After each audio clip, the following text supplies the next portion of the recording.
नमस्कार, सुदर्शन न्यूज देख रहे हैं आप और मैं हूं संगीता झा। खबरों में शुरुआत करेंगे उत्तर प्रदेश की खबरों के साथ। आपको बता दें, खबर यूपी के फर्रुखाबाद से है, जहां 1 सैकड़ा से अधिक निजी नर्सिंग होम बिना फायर ब्रिगेड की एनओसी के संचालित होते नजर आ रहे हैं, जिसके चलते निजी नर्सिंग होम संचालक मासूमों की जान से खिलवाड़ कर रहे हैं। इसी को लेकर फायर ब्रिगेड के सीएफओ ने कहा कि माधव मैक्स कटियार हॉस्पिटल सहित 140 निजी नर्सिंग होम संचालकों को नोटिस भेजा गया है, जहां स्वास्थ्य विभाग की बड़ी लापरवाही उजागर हुई है, तो कभी भी बड़ा हादसा भी हो सकता है। इसी को लेकर कार्रवाई की जाएगी। बता दें कि मासूमों की जान से खिलवाड़ कर रहे स्वास्थ्य विभाग की लापरवाही से हो सकता है, जहां कभी भी बड़ा हादसा हो सकता है और बिना फायर ब्रिगेड की एनओसी के स्वास्थ्य विभाग कर रहा है। जब फायर ब्रिगेड के सीएफओ विजय प्रकाश से बात की गई तो उन्होंने बताया कि सीएमओ कार्यालय 160 निजी नर्सिंग होम की सूची मिली है, जिसमें से केवल 10 निजी नर्सिंग होम संचालकों ने फायर ब्रिगेड से एनओसी प्राप्त की है। 150 निजी नर्सिंग होम बिना एनओसी के संचालित हो रहे हैं, जिससे आम जनमानस को जान का खतरा है। उन्होंने बताया कि समय समय पर अस्पताल का निरीक्षण किया गया और निजी नर्सिंग होम संचालकों को अग्निशमन व्यवस्था के इंतजाम के निर्देश दिए गए। निजी नर्सिंग होम संचालकों को नोटिस भेजा गया। सीएमओ को भी लिखित रूप से जानकारी दी गई। उसके बाद भी निजी नर्सिंग होम का बिना फायर ब्रिगेड की एनओसी के नवीनीकरण कर दिया जाता है।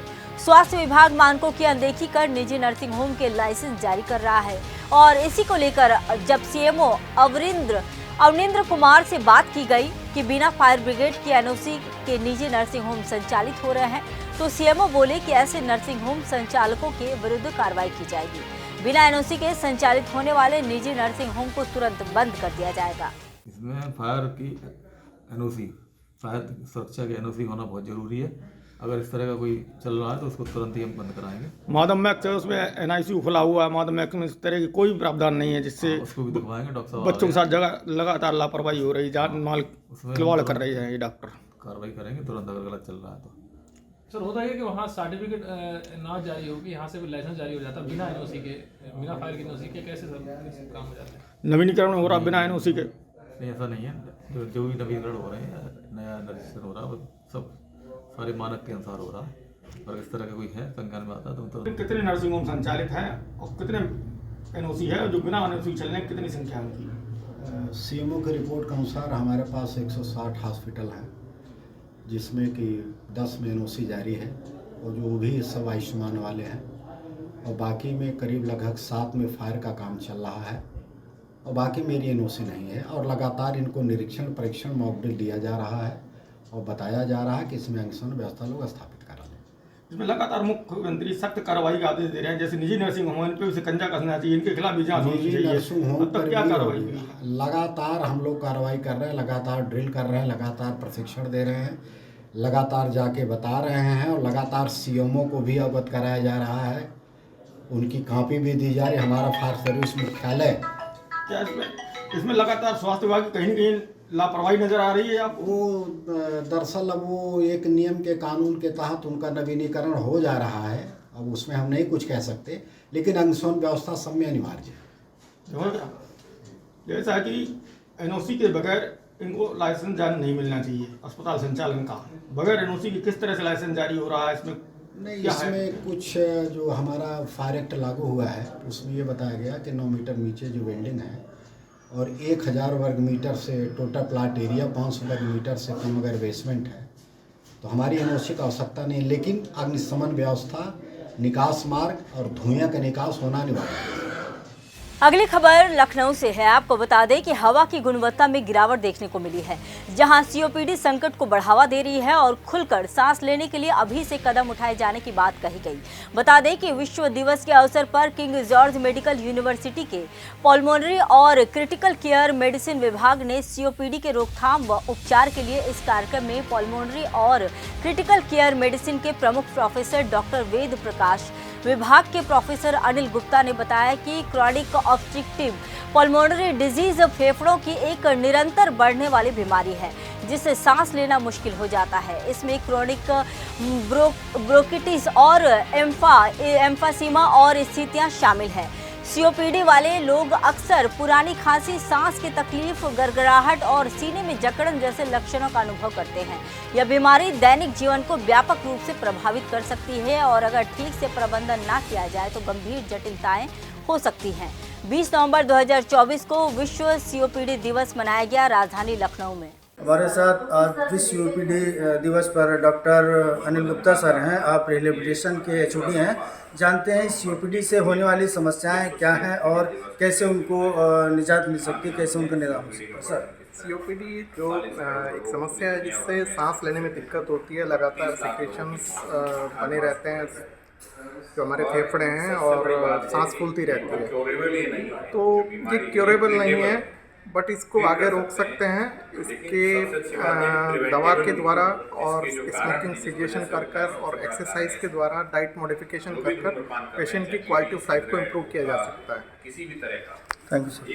जीएमसी के सीओपीडी हेड डॉक्टर विकास जी हमारे साथ हैं। आइए जानते हैं आज इस प्रेस कॉन्फ्रेंस का मुख्य मुद्दा क्या था और सीओपीडी से क्या होने वाली समस्याएं हैं जो बताएंगे डॉक्टर साहब। ये विश्व सीओपीडी दिवस इस वर्ष कल यानी 20 नवंबर को मनाया जा रहा है। तीसरा बुधवार जो नवंबर का है वो सीओपीडी दिवस हर वर्ष मनाया जाता है पूरी दुनिया में। तो सीओपीडी को लेकर के आप देख रहे हैं किस तरह से बर्डन लगातार बढ़ रहा है। 48 करोड़ लोग दुनिया भर में ग्रसित हैं। 32 से 35 लाख लोगों की मौत प्रतिवर्ष होती है और साथ ही साथ जो मॉर्बिडिटी है जिसको हम कहते हैं कि क्वालिटी ऑफ लाइफ बहुत ज़्यादा कंप्रोमाइज़ है ऐसे रोगियों की। तो इसको लेकर के कैसे हम प्रिवेंट करें, क्योंकि क्योरेबल नहीं है, ट्रीटेबल है लेकिन प्रिवेंटेबल है। सबसे अच्छी बात यह है। तो इसमें जो कारक हैं जैसे स्मोकिंग है, किसी भी तरह की हो, एक्टिव हो, पैसिव हो, सेकंड हैंड स्मोकिंग हो, कैसी भी स्मोकिंग है उसको रोकना है। बड़ी जो समस्याएं आ रही हैं गांव में अगर बात करें तो माताएं बहनाएं चूल्हे पे जो खाना बनाती हैं उसमें कंडे और लकड़ी का जो इस्तेमाल होता है उसमें से धुआं आ रहा है, वो भी बहुत ख़तरनाक है। साथ ही साथ पॉल्यूशन के स्तर लगातार बढ़ रहे हैं। देश में अगर देखेंगे कई बड़े शहर इस चपेट में हैं कि रेड जोन में आ गए हैं और PM 2.5 और PM 10 के स्तर खतरनाक लेवल को पार कर रहे हैं। तो कहीं ना कहीं ये समस्याएं सामूहिक तौर पे हम लोगों को सबको इसके लिए एक लड़ाई लड़नी होगी और ऐसी शुरुआत करनी होगी कि कंट्रीब्यूट ना करें एयर पोल्यूशन फैलाने के लिए।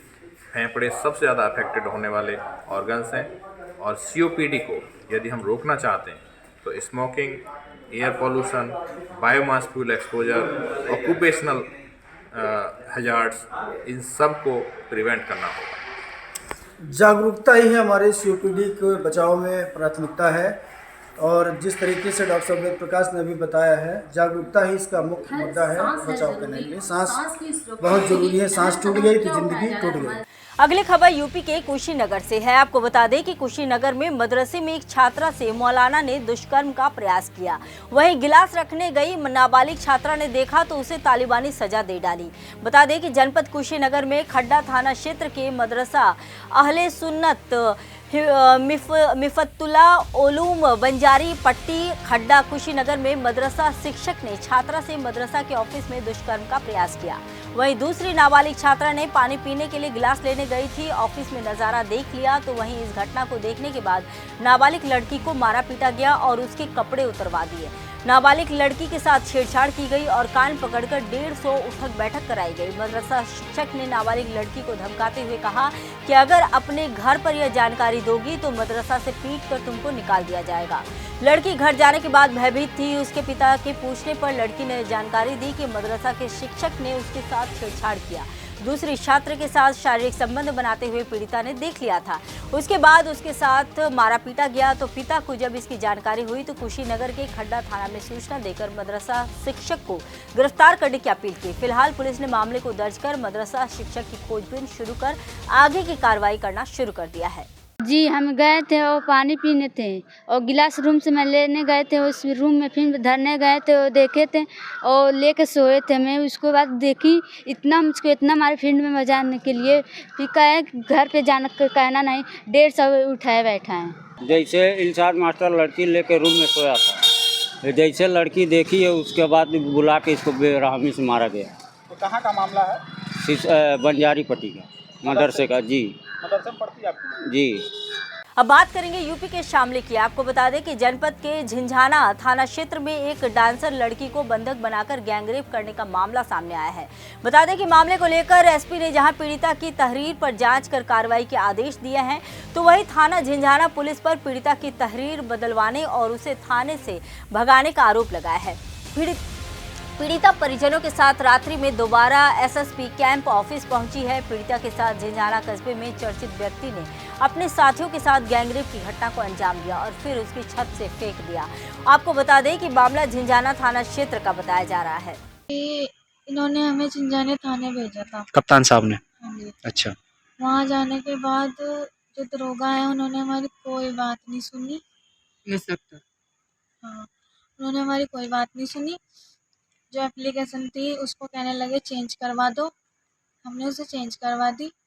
उन्होंने डराया धमकाया, कहने लगे कि इसमें गलत लिखा है, झूठ लिखा है, अपने हाथ से लिख के लाओ जो यहाँ की घटना है। तो हम वो भी लिख के लेके गए।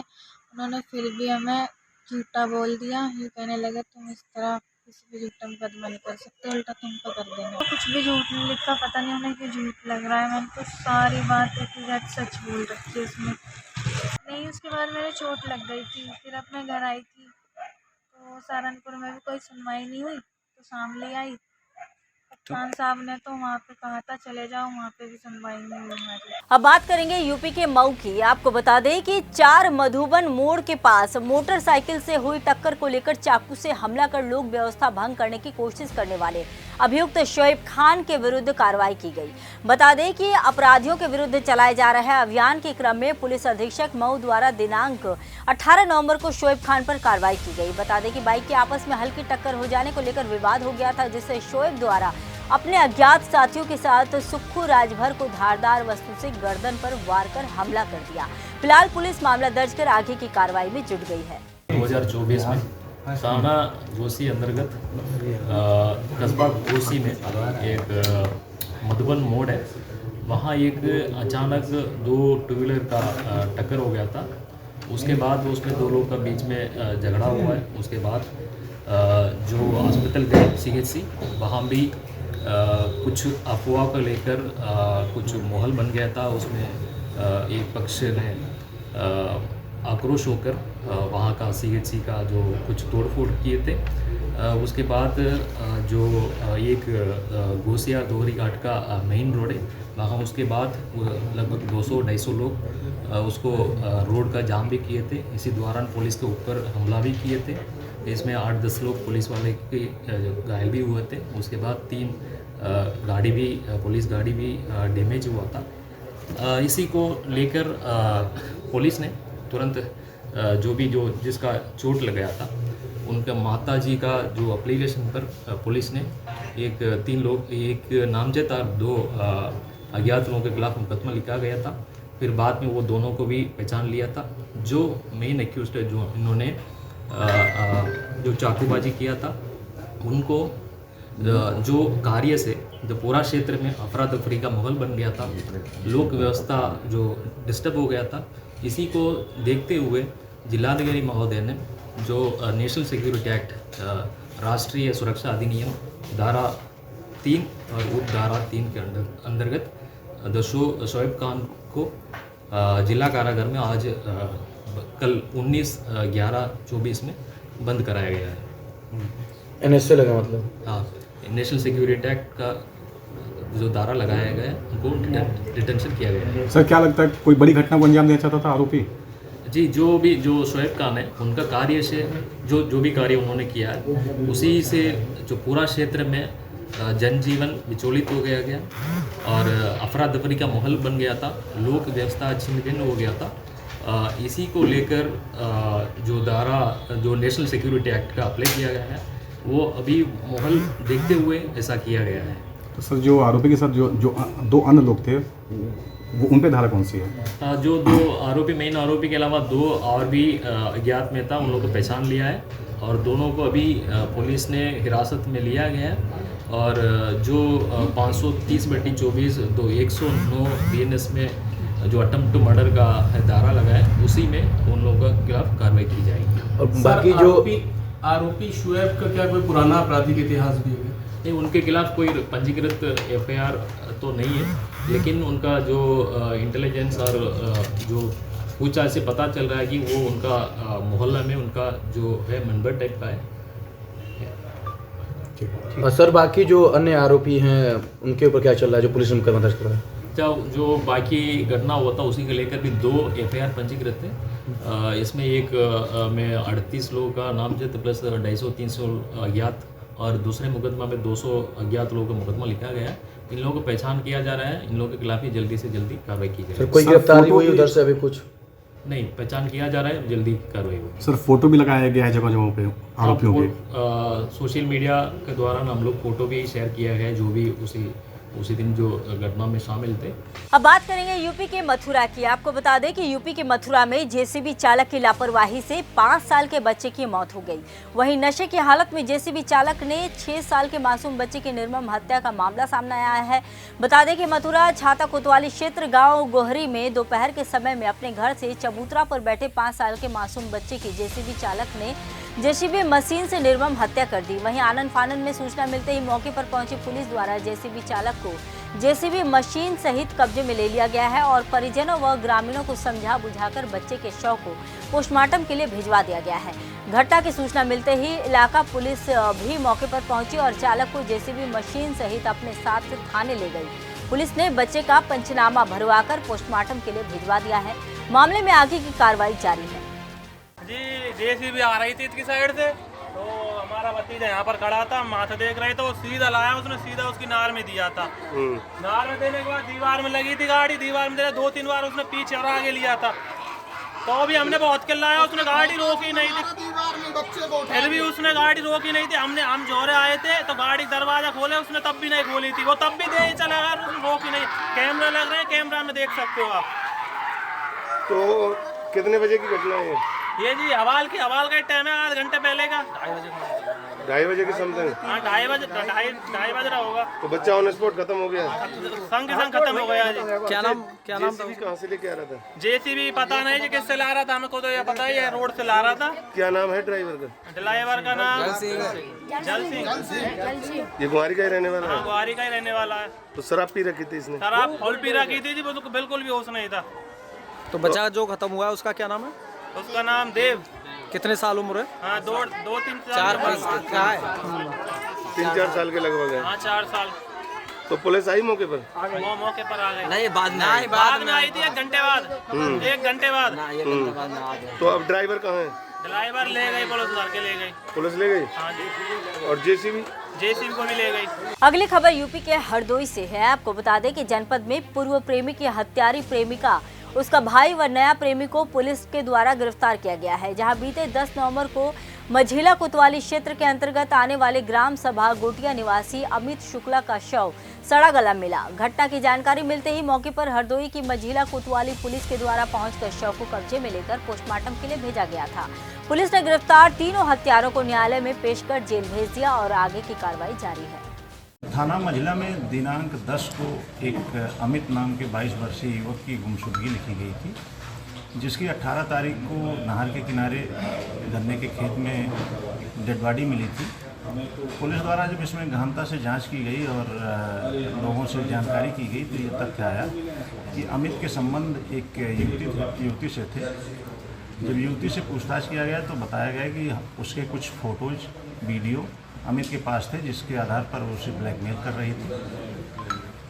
कर रहा था। इसकी सूचना मैंने अपने भाई को दी। भाई ने अपने दोस्त के साथ मिलकर एक योजना बनाई कि उसको अमित को बुलाया जाए और उसका वीडियो डिलीट कराया जाए। लड़की द्वारा बुलाया गया अमित को और गन्ने के खेत में उनके भाई और उसके एक दोस्त ने उसको डंडे के प्रहार से मार दिया। पुलिस द्वारा तीनों अभियुक्तों को गिरफ्तार किया गया है। वैधानिक कार्रवाई करते हुए इनको जेल भेजा जा रहा है। अगली खबर की ओर रुख करते हैं। आपको बता दें कि उत्तर प्रदेश सरकार के निर्देश पर doctor M Silva Balan, joint director ministry of Jal Shakti, Khadakwasla, Pune, Ajay Kumar, अधिशासी अभियंता, बाढ़ खंड शारदा नगर, शारदा नदी का सर्वे करने पहुंचे, जहां पलिया को बाढ़ से राहत दिलाने के लिए सर्वे करने आई हुई टीम से मिलने पहुंचे विधायक रोमी साहनी सुबह 6 बजे शारदा नदी पहुंचे और उनके साथ doctor M Silva Balan, joint director ministry of Jal Shakti, Khadakwasla, Pune, Ajay Kumar, अधिशासी अभियंता, बाढ़ खंड शारदा नगर मौजूद रहे। दरअसल सर्वे कराकर पलिया को बाढ़ से निजात दिलाया जा सकेगा। अब बात करेंगे बिजनौर की। आपको बता दें कि बिजनौर के थाना धामपुर के ग्राम सलाराबाद में 3 दिन पूर्व अज्ञात मोटरसाइकिल सवार ने प्रवेंद्र की हत्या कर दी गई, जिसका पुलिस ने आज खुलासा करते हुए हत्यारन पत्नी, उसके प्रेमी सहित 6 लोगों को गिरफ्तार करते हुए घटना का खुलासा किया। मामले में पुलिस की कार्रवाई जारी है। दरअसल पूरा मामला धामपुर थाना क्षेत्र के ग्राम सलाराबाद की है। इसमें दिनांक 17/11/2024 को ग्राम सलाराबाद थाना धामपुर क्षेत्र की घटना है, जिसमें एक व्यक्ति की गोली मारकर हत्या की गई थी। इसमें सुसंगत धाराओं में अभियोग पंजीकृत कर विवेचना की गई। पोस्टमार्टम में इसका मृत्यु का कारण गोली से हत्या हुई है। इसमें परिजनों ने इसकी मृतक की पत्नी और एक उसके दोस्त डॉक्टर संजय को नामित किया था। संजय को गिरफ्तार किया गया। उससे पूछताछ के दौरान बताया कि उसका मृतक की पत्नी प्रीति से प्रेम संबंध थे, जिसमें दिनांक 17/10 को भी ये लोग भाग गए थे, लेकिन दबाव पड़ने पर इसने उसकी पत्नी को लौटा दिया था। और मृतक जो है अपनी पत्नी को मारपीट करता था, शराब पीने का आदी था। इससे परेशान होकर उसने इसकी शिकायत अपने मित्र संजय से की थी। संजय ने इसी के तहत अपने रिश्तेदार सचिन को इस काम के लिए तैयार किया कि परमेंद्र को जो है इसके रास्ते से हटाया जाए। इसी के तहत उन्होंने योजना बनाई और 14 तारीख को इकट्ठा हुए। उसने 2 तमंचा और स्टील की राड देकर उनको भेजा था। अभियुक्तों ने इससे पहले इसकी रैकी की थी। रैकी करने के बाद इसका पीछा किया और ग्राम सलाराबाद में इसको गोली मारकर हत्या कर दी गई। आज हत्या में प्रयुक्त मोटरसाइकिल और 315 बोर का तमंचा, माई कारतूस बरामद कर लिया गया है। इसमें 5 अभियुक्तों का होना पाया गया है। 4 अभियुक्तों को गिरफ्तार कर लिया गया है। 2 अन्य योजना बनाने वाले, जिसमें एक संजय है और उसकी पत्नी प्रीति, इन 6 व्यक्तियों को गिरफ्तार किया गया है। शिवम की गिरफ्तारी शेष है, उसको शीघ्र गिरफ्तार कर न्यायालय के सामने पेश किया जाएगा। अब बात करेंगे बिहार की। आपको बता दें कि बिहार के गया में सड़क परिवहन केंद्रीय मंत्री नितिन गडकरी पहुंचे, जहां उनका भव्य स्वागत किया गया। बता दें कि गया शहर के काशीनाथ मोड़ स्थित एक निजी होटल में बिहार सरकार के मंत्री डॉक्टर प्रेम कुमार ने बुधवार को देर शाम 5 बजे प्रेस वार्ता को संबोधित कर इसकी जानकारी दी।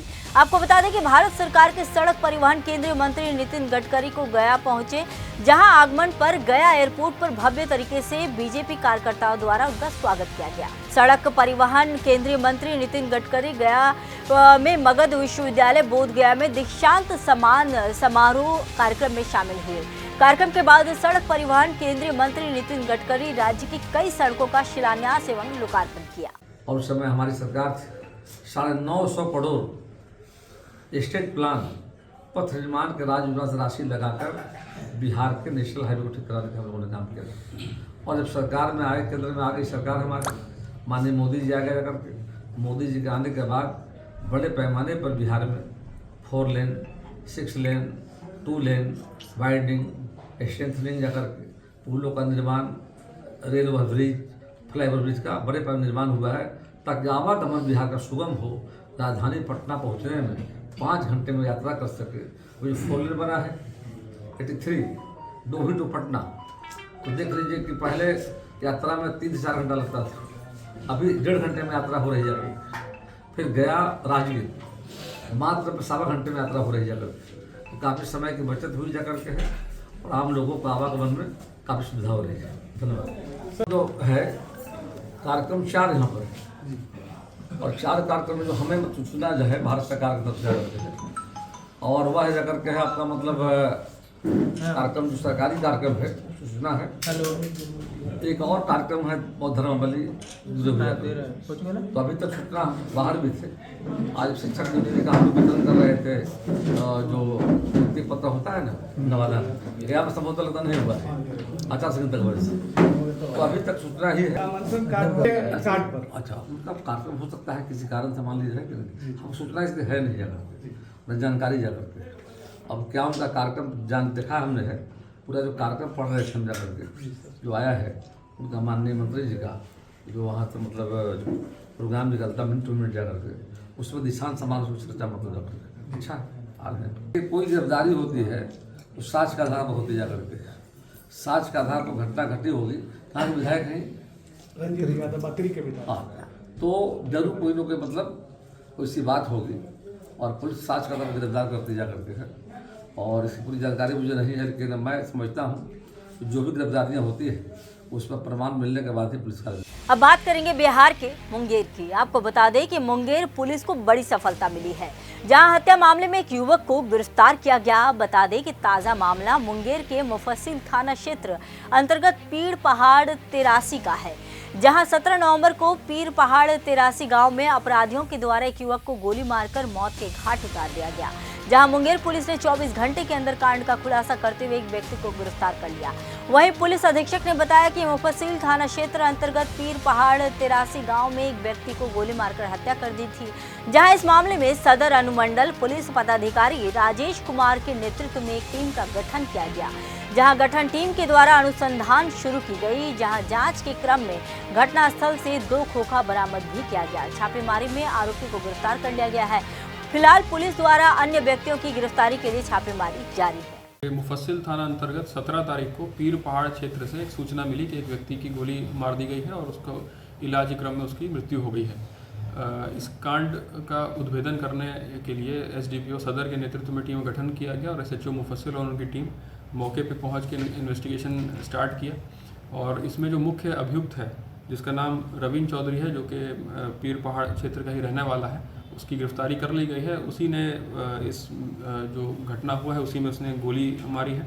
जो व्यक्ति जिसकी मृत्यु हुई है वो राजा राम चौधरी उसका नाम था। उसका जो घटना में अभी पूछताछ में ये सामने आया है कि राजा राम चौधरी की जो माँ है उसके द्वारा कंप्लेंट किया गया था अपने गांव वालों से और इन लोगों से भी, रवीन चौधरी और रवीन चौधरी के पिता सुदामा चौधरी, कि इनका जो बेटा है, जो मृतक है राजा राम चौधरी, वो इनको तंग करता है। उसी को समझाने के क्रम में ये लोग उससे बात किए थे और समझाते उसमें झगड़ा शुरू हो गया। और झगड़ा जब शुरू हुआ तो उसी क्रम में इन्होंने उसको गोली मार दी और उसकी मृत्यु हो गई। तो इसमें जो मुख्य अभियुक्त है रवीन चौधरी, उसकी अरेस्टिंग हो गई है। इसमें एक और बात सामने आई थी 19 तारीख को कि जो मुख्य अभियुक्त है रवीन चौधरी, उसका पिता सुदामा चौधरी, वो भी समझाने बुझाने में था जब कंप्लेंट हुई थी।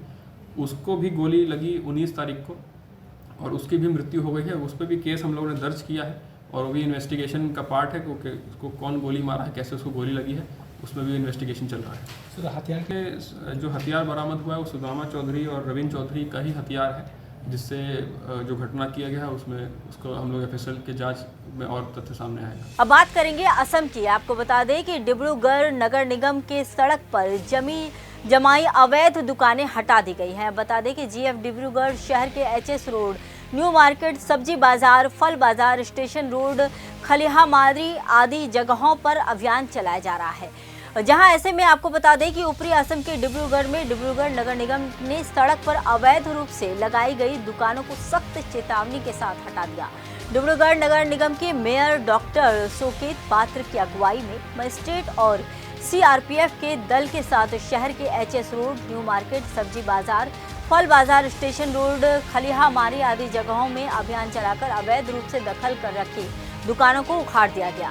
आपको बता दें कि समय समय से डिब्रूगढ़ नगर निगम रास्ते के किनारे ठेला वगैरह लगाकर रास्ते को जाम कर देने वालों के खिलाफ कार्रवाई करने की घोषणा की है और इस बार भी अवैध दुकानों को हटाए जाने की जानकारी नगर निगम द्वारा दी गई। डिब्रूगढ़ शहर की गलियों में कुकुरमुत्ता की तरह उगाए दुकानों के मालिकों के ऊपर नगर निगम की घोषणा का कोई असर नहीं पड़ा। आखिरकार मजबूरन नगर निगम को इस तरह की कार्रवाई करनी पड़ी। डिब्रूगढ़ में वेंडरों के लिए अलग से वेंडर जोन बनाए गए हैं, फिर भी रास्ते किनारे दुकानदार ठेला लगा देते हैं और इस बार डिब्रूगढ़ नगर निगम के मेयर ने कड़ी चेतावनी देते हुए जुर्माना लगाने की धमकी भी दे दी है। ऐसे में आपको बता दें कि सड़कों पर अवैध तरीके से दुकान लगाकर आने जाने वालों की आवाजाही में कठिनाई पैदा करने वाली दुकानों को हटाना निश्चित ही एक प्रशंसनीय कदम है, परंतु इस समस्या का स्थायी समाधान होते दिखता नहीं है। 2 दिन के बाद फिर से उन जगहों पर वही दुकानें दिखाई पड़ने लगती है और नगर निगम भी निष्क्रिय हो जाता है। अब बात करेंगे मध्य प्रदेश की। आपको बता दें कि खबर मध्य प्रदेश के धार से है, जहां पूरे भारत में कोई भी गांव शहर लैंड जिहाद से अछूता नहीं रह रहा है। कई संपत्ति सरकारी और निजी जिस पर वक्फ बोर्ड अपना दावा कर रही है, तो वहीं सुदर्शन की मुहिम लैंड जिहाद से मध्य प्रदेश का धार शहर भी अछूता नहीं है, जहां एक और इस मामले ने तूल पकड़ लिया है। बता दें कि वर्तमान में लोक निर्माण विभाग के आधिपत्य का भवन है, जो आज इमाम बाड़ा के नाम से जाना जाता है। वहीं इस भवन को धार मुस्लिम समाज ने धार महाराज आनंद राव पवार से मुहर्रम के दौरान 15 दिन के अंदर ताजिए रखने के लिए मांगा, जिसे धार महाराज सशुल्क किराए पर दे दिया गया। लेकिन रियासतों के विलय के पश्चात यह भवन लोक निर्माण विभाग के आधिपत्य में आ गया। लोक निर्माण विभाग के द्वारा भी मुस्लिम समाज को मुहर्रम के समय 15 दिवस ताजिया रखने हेतु सशुल्क दिया जाता था, लेकिन लोक निर्माण विभाग की लापरवाही का नतीजा ताजिया कमेटी ने भवन पर अपना अधिकार जमा लिया और वक्फ संपत्ति का दावा किया, जो 13 जुलाई 1978 को माननीय जिला न्याय ने एवं उच्च न्यायालय 27 अगस्त 1982 वक्फ बोर्ड का दावा खारिज कर दिया। तत्कालिक अधिकारी व स्थानीय प्रशासन की लापरवाही के चलते आज इस भवन को मुस्लिम समुदाय द्वारा जबरन कब्जा कर वहां पर नमाज करते हैं। वो मदरसा अन्य कार्यक्रम संचालित होने लगे हैं। जब सूचना के आधार पर यह जानकारी निकली तब पता चला कि यह भवन तो रियासतकालीन है। वर्तमान में यह लोक निर्माण विभाग की संपत्ति है। 13 अप्रैल 2023 को सांस्कृतिक धरोहर रक्षा समिति ने इस विषय को लेकर माननीय जिलाधीश को एक ज्ञापन के माध्यम से सप्रमाण इससे अवगत कराया, परंतु जब लगा इस विषय पर प्रशासन उदासीनता बरत रहा है, तब व्यापक जन जागरण कर 24 अगस्त 2023 को 22,000 लोगों ने सामूहिक ज्ञापन दिया। प्रशासन ने अपनी उदासीनता एवं आक्रमणता को छिपाने के लिए जिहादियों को 18 अगस्त 2023 को नोटिस दिया, जिसकी कोई आवश्यकता नहीं थी। प्रशासन चाहता है कि अपना भवन खाली करवा सकता था। इस नोटिस के विरुद्ध मुस्लिम समाज 18 अगस्त 2020 को ही न्यायालय से स्टे ऑर्डर लाने में सक्षम हुआ। प्रशासन की भी यही मंशा थी कि मामला कोर्ट में अटका रहे। इस स्टे ऑर्डर के विरुद्ध न्यायालय में जवाब देने हेतु प्रशासन की नींद खुली। 4 माह विलंब से 22 दिसंबर 2023 को अपना जवाब देकर अपने कर्तव्य की इतिश्री कर ली। इस मामले की जल्दी सुनवाई हो, इसके लिए भी प्रशासन कोई पहल नहीं कर रहा है। यह मामला आज हाईकोर्ट इंदौर से मामला लंबित है। मामले पर लगातार कार्रवाई की मांग जारी है। प्रशासन हमारा सहयोग करेगा, हम भी प्रशासन के सहयोग के लिए तैयार है, पर यदि गौशाला की मुक्ति के लिए यदि जान भी देना पड़ी तो हम सब वीर अपनी जान दे देंगे।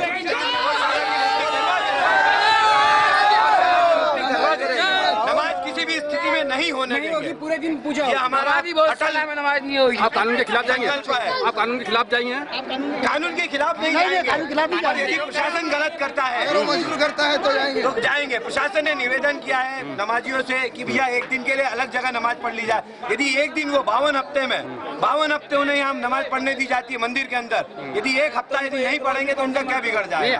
अगर प्रशासन उनको भी समझाए, पहले प्राथमिकता उनको कि यदि वो लोग नमाज यदि नहीं पढ़ते हैं तो बहुत अच्छा, इतना प्रशासन का पैसा खर्च हो रहा है, 7,000 पुलिसकर्मी। अब बात करेंगे कर्नाटक की। आपको बता दें कि कर्नाटक के चिक्कोड़ी में डिलीवरी के बाद डॉक्टर की लापरवाही से प्रसूता की मौत हो गई, जिसकी वजह से परिवार वालों ने शव को अस्पताल के सामने रखकर प्रदर्शन किया। कर्नाटक बेलगांव जिला अस्पताल के प्रसूति वार्ड में डिलीवरी के बाद डॉक्टर की लापरवाही से प्रसूता की मौत हो गई, तो वहीं परिवार वालों ने शव को अस्पताल के सामने रखकर धरना प्रदर्शन शुरू कर दिया। मृतक कल्पना लमानी के परिजन लोकेश ने आरोप लगाया कि प्रसूता की मौत के बावजूद डॉक्टरों ने परिजनों को सूचना नहीं दी और मेडिकल छात्रों पर मरीजों की जांच करने का आरोप लगाया है।